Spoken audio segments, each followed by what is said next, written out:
নমস্কাৰ আপুনি চাই আছে নৰ্থ ইষ্ট স্ক্যান ষ্টুডিঅ'ত মই জয়ন্ত মাধৱ গোস্বামী গুৰুত্বপূৰ্ণ খবৰ কাইলৈৰ পৰা আৰম্ভ হ'ব অসম বিধানসভাৰ শীতকালীন অধিৱেশন বিধানসভাৰ অধিৱেশনক লৈ তৎপৰ হৈ পৰিছে এই মুহূৰ্তত বিৰোধী দল কংগ্ৰেছ অধিৱেশনৰ প্ৰাক্ষণত অনুষ্ঠিত হৈছে কংগ্ৰেছ বিধায়িনী দলৰ বৈঠক দলৰ আভ্যন্তৰীণ কণ্ডল তথা বিৰোধী দলপতি অপসাৰণৰ সন্দৰ্ভত আলোচনা কৰা হয় এই বৈঠকত লগতে কাইলৈৰ পৰা আৰম্ভ হ'বলগীয়া বিধানসভা অধিৱেশনত এনআৰসি সিএবি মূল্যবৃদ্ধি নিবনুৱা সমস্যা সন্দৰ্ভত মাত মাতিব কংগ্ৰেছে বিধানসভাৰ অধিৱেশনৰ বাবে ৰণকৌশল প্ৰস্তুত কৰিছে বিৰোধী কংগ্ৰেছে কেইবাটাও স্পৰ্শকাতৰ বিষয়ক লৈ সদন উত্তাল কৰাৰ সম্ভাৱনা আছে বিৰোধী কংগ্ৰেছে কেহতীয়াকৈ বিসম্বাদত জৰ্জৰিত হৈছে কংগ্ৰেছৰ ভিতৰচৰা বিৰোধী দলপতিক অপসাৰণ তথা কংগ্ৰেছৰ সভাপতি অপসাৰণৰ ভঙা পতাৰ খেল অব্যাহত আছে নেতা কংগ্ৰেছৰ ভিতৰচৰাত আৰু তেনে অচল অৱস্থা অব্যাহত থকাৰ সময়তে কাইলৈ শীতকালীন অধিৱেশনৰ বাবে সাজু হৈছে বিৰোধী কংগ্ৰেছ গুৰুত্বপূৰ্ণ বৈঠকত মিলিত হৈছে কংগ্ৰেছৰ নেতাসকল কাইলৈৰ পৰা আৰম্ভ হ'ব বিধানসভাৰ শীতকালীন অধিৱেশন বিধানসভা অধিৱেশনক লৈ এনেদৰে তৎপৰ হৈ পৰিছে এই মুহূৰ্তত বিৰোধী দল কংগ্ৰেছ অধিৱেশনৰ প্ৰাক্ষণত অনুষ্ঠিত হৈছে কংগ্ৰেছ বিধায়িনী দলৰ বৈঠক দলৰ আভ্যন্তৰীণ কণ্ডল তথা বিৰোধী দলপতি অপসাৰণৰ সন্দৰ্ভত আলোচনা কৰা হয় এই বৈঠকত সমান্তৰালকৈ কাইলৈৰ পৰা আৰম্ভ হ'বলগীয়া বিধানসভা অধিৱেশনত এনআৰসি সিএবি মূল্যবৃদ্ধি নিবনুৱা সমস্যা আদি বিভিন্ন ইস্যু সন্দৰ্ভত মাত মাতিব কংগ্ৰেছে সমস্যাটো আছে এটা কেবে হওক এটা এনআৰচিয়ে হওক বাকী আন সমস্যাও বহুত আছে সেই হিচাপে প্ৰায়ৰিটি পাৰি গৈ থাকিব নহয় এইবিলাকৰ নিশ্চয় কাইলৈ আহিব এইবিলাক আহিব আৰু আমি চাওঁ এই ক্ষেত্ৰত আমিও জানো অসমৰ সকলো দল সংগঠনে সমৰ্থন জনাইছে আৰু এওঁলোকে এই চৰকাৰখনে অসমবাসীৰ যি দাবী সেই দাবীৰ প্ৰতি শ্ৰদ্ধা জনাবনে উপেক্ষা কৰিব আমি তাকে কাইলৈ চাম এই চৰকাৰখনে অসমৰ প্ৰতি কোনো ন্যায় কৰিব বিচৰা নাই তেখেতসকলৰ অসম আৰু অসমবাসী ৰাইজৰ প্ৰতি পদক্ষেপতে তেখেতসকলৰ অসমৰ প্ৰতি অন্যায় দেখিছোঁ আৰু সেই গতিকে আমি আগন্তুক সময়ত প্ৰতিদিনেই তেখেতসকলৰ অসমৰ প্ৰতি কৰা বঞ্চনা অসমৰ প্ৰতি কৰা অসমীয়া ৰাইজৰ প্ৰতি তেওঁলোকৰ যি পৰিকল্পনা অসমক ধ্বংস কৰাৰ ইয়াৰ বিৰুদ্ধে আমি প্ৰতিদিনেই আমাৰ বিধানসভাত আমি বিৰোধীৰ সক্ৰিয় ভূমিকা ল'ম আৰু আমি ভাবোঁ যে অসম চুক্তি ভাৰতৰ সংবিধানক এনে কাৰ্যৰ দ্বাৰা তেখেতসকলে মষিমূৰ কৰিব বিচাৰিছে ইয়াক আমি কেতিয়াও হ'বলৈ নিদিওঁ অসমৰ ৰাইজৰ প্ৰতি দায়িত্ব থকা বৰ্তমানৰ বিৰোধী দল হিচাপে কংগ্ৰেছ দলে অসমৰ ক্ষেত্ৰত বিজেপি দলে কৰিব বিচৰা প্ৰতিটো অন্যায়ৰ বিৰুদ্ধে যুঁজিব আৰু মাত মাতি যাব শীতকালীন বিধানসভাৰ অধিৱেশনক লৈ সাজু হৈছে এআইইউডিএফ সিএবি এনআৰসি আৰু মূল্যবৃদ্ধিৰ প্ৰসংগক লৈ সাজু হৈছে বিৰোধী এআইইউডিএফ অধিৱেশনৰ প্ৰাক্ষণত এআইইউডিএফৰ বিধায়িনী দলৰ বৈঠকত লোৱা হৈছে এই সিদ্ধান্ত কংগ্ৰেছৰ সমান্তৰালকৈ এআইইউডিএফেও কাইলৈৰ পৰা হ'বলগীয়া শীতকালীন অধিৱেশনত কি মূল বিষয়ক ইস্যু হিচাপে লৈ সদনত মাত মাতিব সেই সন্দৰ্ভত আলোচনা কৰা হৈছে এআইইউডিএফৰ বিধায়িনী দলৰ বৈঠকত লোৱা হৈছে সিদ্ধান্ত অনুসৰি সিএবি এনআৰসি আৰু মূল্যবৃদ্ধিৰ প্ৰসংগক লৈ মাত মাতিব এআইইউডিএফে অহাকালি অসম বিধানসভাৰ শীতকালীন অধিৱেশন আৰম্ভ হ'ব এই অধিৱেশনত বিশেষকৈ আমাৰ দলে গুৰুত্ব আৰোপ কৰিব সম্প্ৰতি কেন্দ্ৰীয় চৰকাৰে যে নাগৰিকত্ব সংশোধনী কেব বিল আনিব বিচাৰিছে আৰু তাৰ পিছতে নতুনকৈ এনআৰসি প্ৰস্তুতিকৰণৰ কথা ঘোষণা কৰিছে এই বিষয়টো আমি বিধানসভাত উত্থাপন কৰাৰ ক্ষেত্ৰত আমি প্ৰাধান্য দিম তাৰ লগতে সম্প্ৰতি মূল্য বৃদ্ধি আছে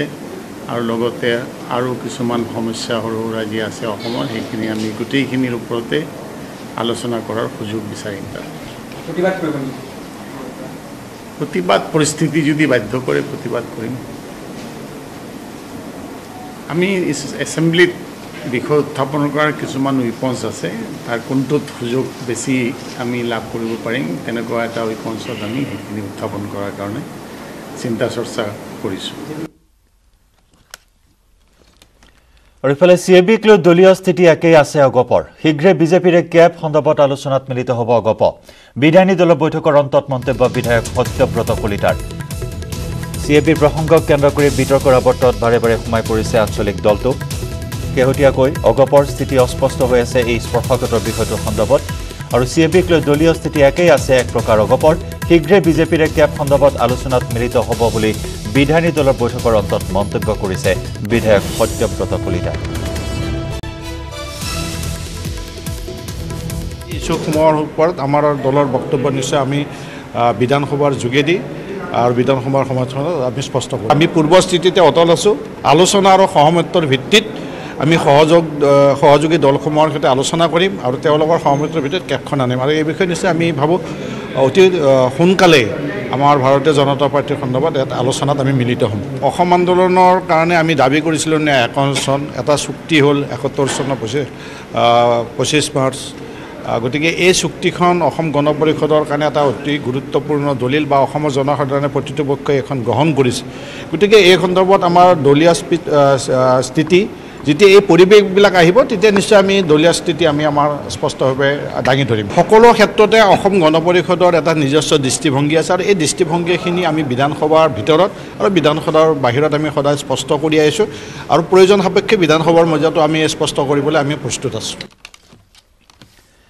আৰু কাইলৈ হৈছে বিজেপিৰ বিধায়িনী দলৰ বৈঠক বিজেপি বিধায়িনী দলৰ সভাকক্ষত হ'ব এই বৈঠক পুৱা 8:30 বজাত হ'ব বিজেপি বিধায়িনী দলৰ বৈঠক সংসদৰ শীতকালীন অধিৱেশনৰ সমান্তৰালকৈ কাইলৈৰ পৰা বিধানসভাৰ শীতকালীন অধিৱেশন আৰু বিধানসভাৰ অধিৱেশনৰ প্ৰাক্ষণত পুৱা 8:30 বজাত বিজেপিৰ বিধায়িনী দলৰ বৈঠক ইতিমধ্যে এই অধিৱেশনৰ বাবে সাজু হোৱা বুলি সংসদীয় পৰিক্ৰমা দপ্তৰৰ মন্ত্ৰী চন্দ্ৰমোহন পাটোৱাৰীয়ে উল্লেখ কৰিছে আৰু কাইলৈ আছে বিধায়িনী দলৰ বৈঠক বিজেপিৰ পুৱা 8:30 বজাত অনুষ্ঠিত হ'ব বিধায়িনী দলৰ বৈঠক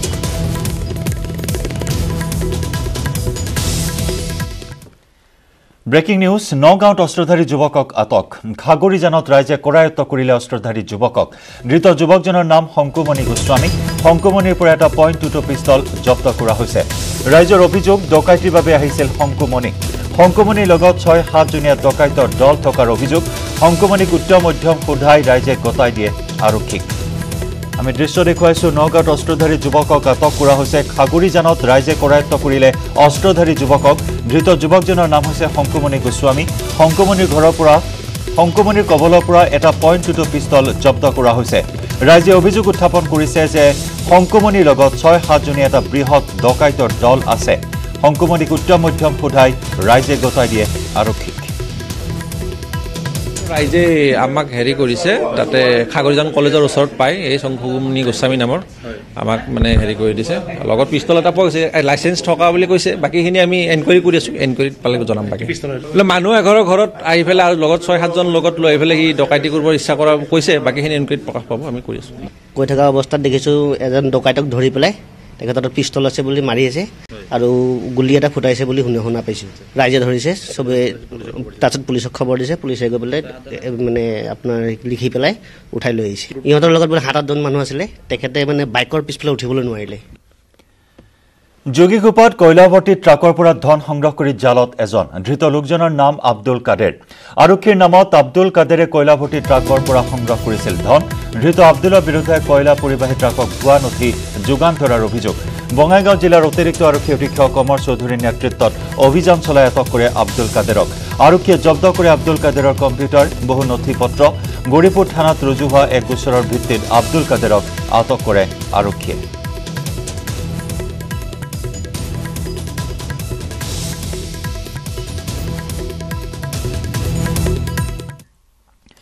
নাগৰিকত্ব সংশোধনী বিধেয়কৰ বিৰুদ্ধে অসম জাতীয়তাবাদী যুৱ ছাত্ৰ পৰিষদৰ প্ৰতিবাদ গুৱাহাটী ক্লাবত চৰকাৰ বিৰোধী শ্লোগান সংগঠনটোৰ কোনো কাৰণতে জাতিধ্বংসী বিধেয়ক মানি লোৱা নহ'ব বুলি হুংকাৰ দিয়ে সংগঠনটোৱে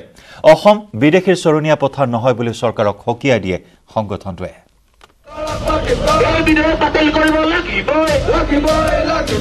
কেবৰ বিৰুদ্ধে ৰাজপথ কপালে অসম জাতীয়তাবাদী যুৱ ছাত্ৰ পৰিষদে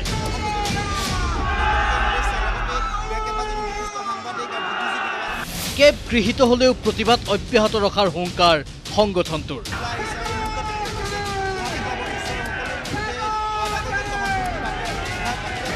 কেব বাতিল নোহোৱা পৰ্যন্ত চৰকাৰক হেঁচা প্ৰয়োগ কৰিব AJYCPয়ে এফালে লোকসভাত নাগৰিকত্ব সংশোধনী বিধেয়ক গৃহীত কৰাৰ বাবে দিল্লীত কেবিনেট বৈঠক, আনফালে কেব বাতিলৰ দাবীত মহানগৰীৰ ৰাজপথত উত্তাল প্ৰতিবাদ। বুধবাৰে পুৱাৰ ভাগতেই মহানগৰীৰ গুৱাহাটী ক্লাবত নাগৰিকত্ব সংশোধনী বিধেয়কৰ বিৰোধিতাৰে অসম জাতীয়তাবাদী যুৱ ছাত্ৰ পৰিষদে সাব্যস্ত কৰে উত্তাল প্ৰতিবাদ। বিধেয়কখন যাতে কোনো কাৰণতেই অসমৰ ৰাইজে মানি নলয় তাৰ বাবে গুৱাহাটী ক্লাবৰ পৰা লতাশিল খেলপথাৰলৈ উলিয়াই প্ৰতিবাদী সমদল। বাংলাদেশীৰ ভোটৰ অংকৰ স্বাৰ্থত চৰকাৰে কেব আনিব বিচাৰিছে বুলি মন্তব্য কৰে সংগঠনৰ সদস্য। নাগৰিকত্ব সংশোধনী বিধেয়ক কোনো কাৰণতে অসমৰ মানুহে মানি নলয়। অসম জাতীয়তাবাদী যুৱ ছাত্ৰ পৰিষদেও এই বিধেয়কখন কোনো কাৰণতে মানি নলয়। আজি ৰাজপথলৈ ৰাইজ ওলাই আহিছে। নৱেম্বৰ মাহৰ 2 এদিনত অথবা ডিচেম্বৰ মাহতেই সংসদত কেব উত্থাপন হোৱাৰ সম্ভাৱনা থকা বাবে সকলো দল সংগঠন অথবা বুদ্ধিজীৱীক ওলাই আহিবৰ বাবে আহ্বান জনায় অসম জাতীয়তাবাদী যুৱ ছাত্ৰ পৰিষদে। অসমীয়া ভাষাক সংখ্যালঘু কৰিবৰ কাৰণে অসমৰ জনগণে নিবিচাৰে। বিজেপিয়ে এতিয়া অসমৰ জনগণৰ বিৰুদ্ধে তেওঁলোকে বাংলাদেশৰ পৰা হিন্দু বাঙালীসকলৰ পক্ষত তেওঁলোকে থিয় হৈছে। তেওঁলোকে অসমীয়া জাতিৰ পক্ষত, অসমীয়া ভাষাৰ পক্ষত, অসমৰ জনগণৰ পক্ষত তেওঁলোকে থিয় হোৱা নাই। আৰু সেইকাৰণে তেওঁলোকে যিটো কেব আনিব বিচাৰিছে, এই কেব অসমীয়া জাতিৰ বিৰুদ্ধে, অসমীয়া ভাষাৰ বিৰুদ্ধে। আৰু ইয়াৰ বিৰুদ্ধে যদি কোনো দল সংগঠন, কোনো ব্যক্তি থিয় হয় তাক অসমৰ জনগণে কেতিয়াও ক্ষমা নকৰিব। আনকি কেব গৃহীত হলেও প্ৰতিবাদ অব্যাহত ৰখাৰ হুংকাৰ সংগঠনটোৰ। লগতে অসম আৰু অসমীয়াৰ স্বাৰ্থত কেবৰ বিৰুদ্ধে সকলো পদক্ষেপ ল'বলৈ সাজু হৈছে সংগঠনটো। চৰকাৰখন তেওঁলোকে ৰাইজৰ পক্ষত থাকক, অন্যথা কেতিয়াও তেওঁলোকে অহা দিনবিলাকত ইতিহাসত কলংকিত একোগৰাকী নেতা হিচাপে তেওঁলোকে বিবেচিত হ'ব। যদি কেনেবাকৈ কাৰ্যকৰী কৰে অসমৰ জনগণৰ বিৰোধী শক্তি হিচাপে তেওঁলোকে গণ্য কৰা হ'ব আৰু তেওঁলোকক অসমৰ জনগণৰ মাজৰ পৰা তেওঁলোকক উৎখাত কৰা হ'ব আৰু এই বিপ্লৱ, এই আন্দোলন প্ৰবল বিপ্লৱলৈ ৰূপান্তৰিত কৰা হ'ব। এনেদৰেই কেবৰ বিৰুদ্ধে AJYCPয়ে বুধবাৰৰ দিনটোত প্ৰতিবাদ মুখৰ কৰি তোলে গুৱাহাটীৰ ৰাজপথ। কেমেৰা পাৰ্চন নিতুল কৃষ্ণ দাসৰ সহযোগত হিৰকজ্যোতি মালাকৰৰ report, news 18 Assam north east. North east কেন্দ্ৰৰ পৰৱৰ্তী অংশলৈ যোৱাৰ পূৰ্বে সময় হৈছে এটি চমু বাণিজ্যিক বিৰতিৰ।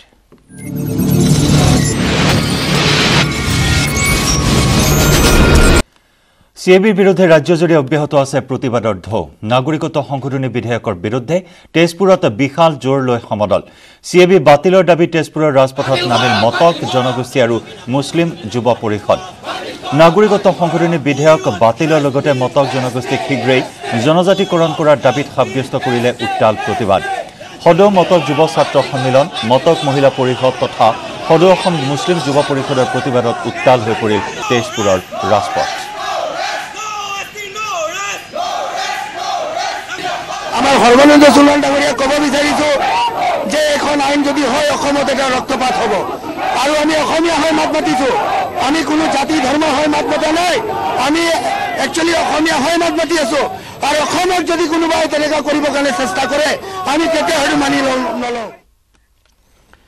ৰাজ্যত কেব বিৰোধী আন্দোলন তীব্ৰতৰ হৈ থকাৰ সময়তে দিল্লীত বিতৰ্কিত বিধেয়কখন উত্থাপন আৰু গৃহীতকৰণক লৈ তৎপৰ হৈ পৰিছে কেন্দ্ৰীয় গৃহমন্ত্ৰী অমিত শ্বাহ আৰু মন্ত্ৰী হিমন্ত বিশ্ব শৰ্মা। আজি সংসদ ভৱনত অমিত শ্বাহৰ সৈতে মিলিত হয় মন্ত্ৰী হিমন্ত বিশ্ব। প্ৰায় এঘণ্টা সময় ধৰি কেব সন্দৰ্ভত হিমন্তৰ সৈতে আলোচনা কৰে কেন্দ্ৰীয় গৃহমন্ত্ৰীগৰাকীয়ে। কেবক লৈ অসমত সৃষ্টি হোৱা প্ৰতিক্ৰিয়া আৰু পৰিস্থিতিৰ সন্দৰ্ভতো হিমন্তৰ পৰা বুজ লয় অমিত শ্বাহে। ইফালে বিতৰ্কিত বিধেয়কখনৰ চূড়ান্ত হৈছে খচৰা। অনুমোদনৰ বাবে খচৰাৰ প্ৰতিলিপি প্ৰেৰণ কৰা হৈছে আইন মন্ত্ৰণালয়লৈ। পৰৱৰ্তী কেন্দ্ৰীয় কেবিনেটত বিধেয়কখন অনুমোদন দিয়াৰ পাছতেই সংসদত উত্থাপন কৰিব শাসকীয় দলটোৱে। আৰু সেই হিচাপে 10 অথবা 11 ডিচেম্বৰত সংসদত উত্থাপন হ'ব পাৰে নাগৰিকত্ব সংশোধনী বিধেয়ক। ইফালে 30 নৱেম্বৰত উত্তৰ পূবৰ মুখ্যমন্ত্ৰীসকলৰ সৈতে কেব সন্দৰ্ভত আলোচনাত মিলিত হ'ব অমিত শ্বাহ। লগতে উত্তৰ পূবৰ দল সংগঠনেৰেও আলোচনাত মিলিত হ'ব কেন্দ্ৰীয় গৃহমন্ত্ৰীগৰাকী। উল্লেখযোগ্য যে অসম আৰু ত্ৰিপুৰাৰ মুখ্যমন্ত্ৰীৰ বাদে উত্তৰ পূবৰ আন কেইখন ৰাজ্যৰ মুখ্যমন্ত্ৰীসকলে তীব্ৰ বিৰোধিতা কৰি আহিছে বিতৰ্কিত বিধেয়কখনৰ। আৰু ইফালে CABৰ বিৰোধিতাৰে দিল্লীত আছু আৰু নেছৰ প্ৰতিনিধিৰ দল। দিল্লীত মেঘালয় মুখ্যমন্ত্ৰী কনৰাড চাংমাক সাক্ষাৎ। চাংমাৰে CAB সন্দৰ্ভত আলোচনা আছু আৰু নেছৰ প্ৰতিনিধি দলৰ। CABৰ বিৰুদ্ধে ৰাষ্ট্ৰীয় পৰ্যায়ত জনমত গঠনৰ চেষ্টা চলায় আছু আৰু নেছৰ প্ৰতিনিধিয়ে। নাগৰিকত্ব সংশোধনী বিধেয়ক 2016 বিলখন বাতিলৰ দাবীক লৈ সমগ্ৰ ৰাজ্যৰ চাৰিওফালে এতিয়া তীব্ৰ প্ৰতিবাদ তাৰ সমান্তৰালকৈ তিনিচুকীয়াতো একেই প্ৰতিবাদ তিনিচুকীয়া জিলাৰ গেলাপুখুৰীৰ উদীয়মান কণ্ঠশিল্পী ৰাজীৱ শইকীয়াই জাতিধ্বংসী বিলখনৰ বিৰোধিতা কৰি গাইছে কেইবাটাও গীত নাগৰিকত্ব সংশোধনী বিধেয়ক 2016 বিলখন বাতিলৰ দাবীক লৈ সমগ্ৰ ৰাজ্যৰ চাৰিওফালে এতিয়া তীব্ৰ প্ৰতিবাদ তাৰ সমান্তৰালকৈ তিনিচুকীয়াতো একে প্ৰতিবাদ তিনিচুকীয়া জিলাৰ গেলাপুখুৰীৰ উদীয়মান কণ্ঠশিল্পী ৰাজীৱ শইকীয়াই জাতিধ্বংসী বিলখনৰ বিৰোধিতা কৰি গাইছে কেইবাটাও গীত মোৰ আজি তোৰ দুখ দেখি উতলি উঠিছে মন জাতি মাটিৰ স্বদেশৰ হকে গীত গোৱা ৰাজীৱ শইকীয়াৰ এই গীতকেইটাই ৰাইজৰ মাজত যথেষ্ট সমাদৰ লাভ কৰিবলৈ সক্ষম হৈছে অথলে গ'ল বৰ ঘৰত সোমালে বিদেশী বাঙালী ৰজা বহতীয়া হ'ল অধিকাৰ স্বাভিমান ভাষা তাৰ মাজতে এই কণ্ঠশিল্পীগৰাকীয়ে নিউজ 18ৰ কেমেৰাৰ আগত নাগৰিকত্ব সংশোধনী বিধেয়ক বিলখন বাতিল কৰিবলৈ অসম চৰকাৰৰ ওচৰত জনাই কাটৰ অনুৰোধ পাৰত ভৰিলে যাবৰ পশ্চিমৰ বতাজাক পুবলৈ বলিছে তাৰ জানো ৰাখিছ খবৰ বোলো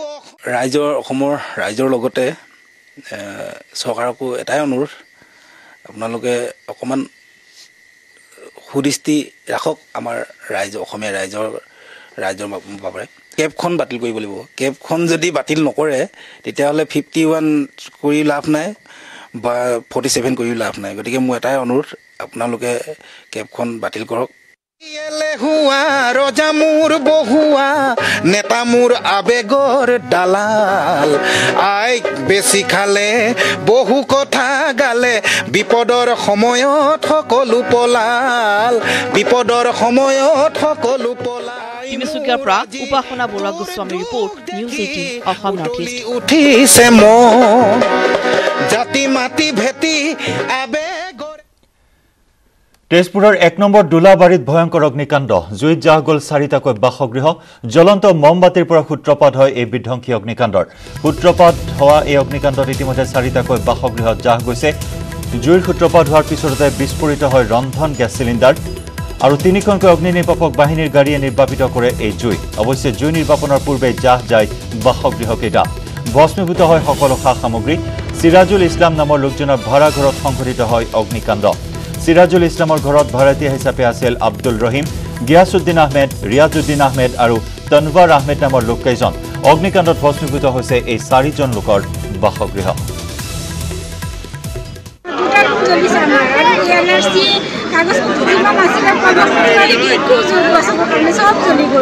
কেনেকৈ জ্বলিলে চিলিণ্ডাৰ আছিলে তাৰপিছত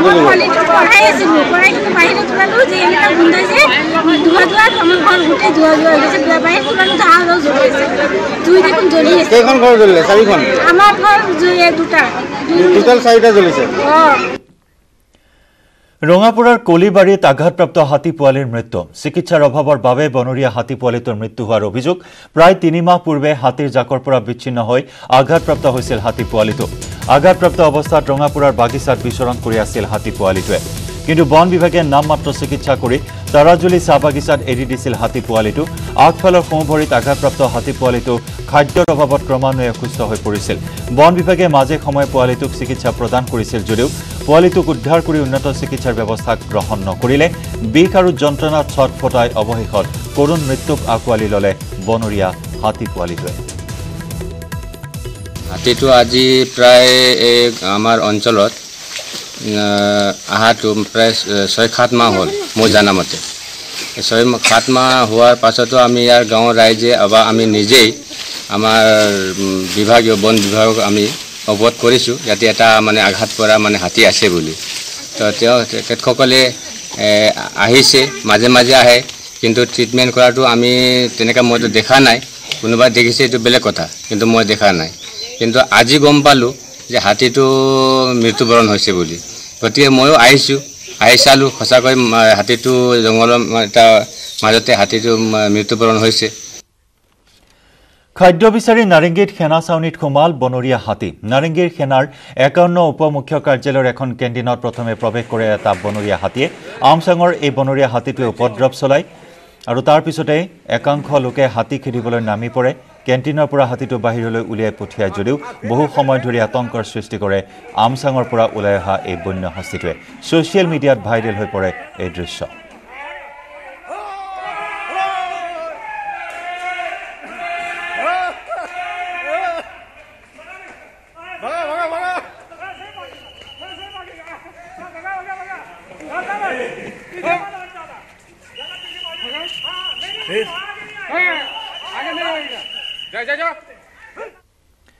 সময় হল নৰ্থ ইষ্ট কেনৰ পৰা বিদায় লোৱাৰ নমস্কাৰ